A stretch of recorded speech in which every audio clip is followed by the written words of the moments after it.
மீண்டும் ஒரு விளையாடித் உங்கள் அனைவரையும் சந்திப்பதில் பெருமகிழ்ச்சி. இப்பொழுது உலகின் 20 போட்டிகள் அமெரிக்கா மற்றும் மேற்கிந்திய தீவுகளில் கோலாகலமாக ஆரம்பித்து இப்பொழுது 4வது போட்டியாக நேற்றைய தினத்தில் நியூயார்க் மைதானத்தில் இலங்கை மற்றும் தென்னாப்பிரிக்கா ஆகிய இரண்டுக்கு நில போட்டி ஆரம்பமாகியிருந்தது. மிகவும் எதிர்பார்க்கப்பட்ட போட்டியாகும், அனைவராலும் பார்க்கப்பட்டிருந்தது. இந்த போட்டியை பொறுத்தவரையில் தென்னாப்பிரிக்கா அணி சிறப்பான ஒரு வெற்றியை பெறுவார்கள் என்ற நோக்கத்தோடும், இலங்கை அணி இந்த போட்டியில் எப்படியாவது வெற்றி பெற வேண்டும் என்ற நோக்கத்தோடும் 2 அணி வீரர்களும் களத்துக்குள் புகுந்திருந்தார்கள். ஆகவே நாணய சுழற்சி வெற்றி பெற்றிருந்த இலங்கை அணிக்கு முதலாவதாக தமது அணியை களத்தெடுப்பை தேர்வு செய்யாமல் துடுப்பாடத்தை தேர்வு செய்தது குறிப்பிடத்தக்கது. அதன் காரணமாக இலங்கை அணி சார்பாக பேத்தம் நிஷாங்க 3 ஓட்டங்கள், பணிந்தோசரங்க 0, சமர விக்ரம 0 மற்றும் அசலங்க 6, சாணக்க 9 மற்றும் மதிஸ் பத்திரன 0, நுவான் துசார 0, மேத்யூஸ் 16 ஓட்டங்கள், குசல் மெண்டிஸ் இலங்கை சார்பில் 19 ஓட்டங்கள் அதிகப்படியாக பெற்றுக் கொடுத்திருந்தார்.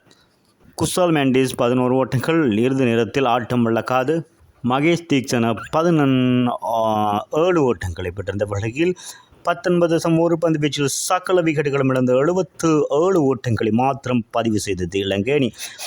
இது 20 போட்டிகளில் இலங்கை அணி பெறும் அதி குறைந்த ஓட்ட எண்ணிக்கையாகும் இது கருதப்படுகிறது. ஏற்கனவே இந்திய அணிக்கு எதிராக 82 ஓட்டங்கள் பெறப்பட்ட ஓட்ட எண்ணிக்கை குறைவானதாக இருந்தது என்றாலும் இந்த போட்டியில் துரதிருஷ்டவசமான சாதனைக்கு சொந்தமாக இலங்கை அணி மாறியிருக்கிறது.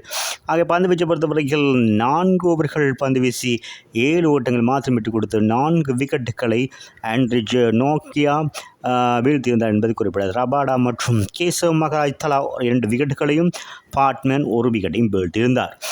ஆகவே 120 பந்துகளை எதிர்கொண்டு 78 ஓட்டங்கள் மாற்றம் பெற வேண்டிய நிலையில் தென்னாப்பிரிக்கா அணி ஆடுகளம் நுழைந்திருந்தது.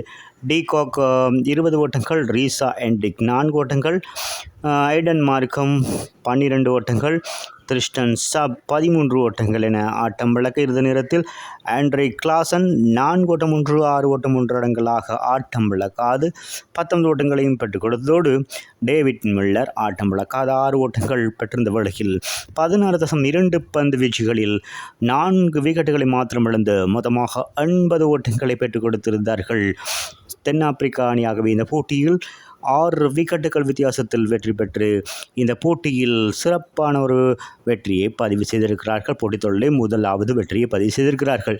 இலங்கையை பொறுத்தவரையில் முதல் கோணல் முற்றிலும் கோணல் போட அந்த பயிற்சி ஆட்டத்தின் போது நெதர்லாந்து அணிக்காக எதிராக அந்த போட்டியில் தோல்வி அடைந்திருந்தது. ஆகவே இப்பொழுது நடைபெற்றிருக்கின்ற உலகக்கிண்ண போட்டியிலும் முதலாவது போட்டியில் தோல்வி அடைந்திருக்கிறது.